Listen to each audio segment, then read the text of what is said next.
You are not this life that Christ is looking for. Because you're not gonna make any difference to them.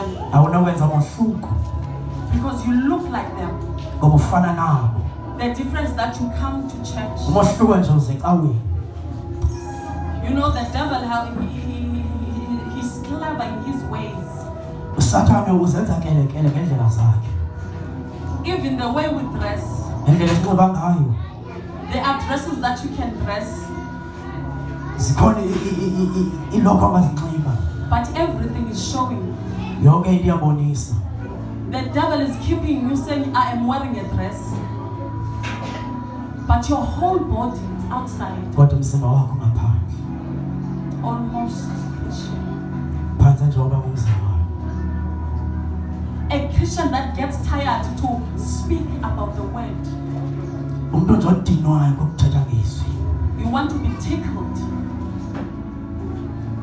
Unfortunately, we are not here to tickle people. We are here on a mission.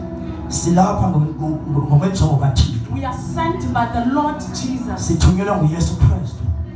Peace be with you. I am not here to tickle you, to make you feel good.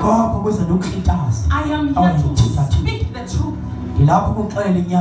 Because I will stand before the Lord.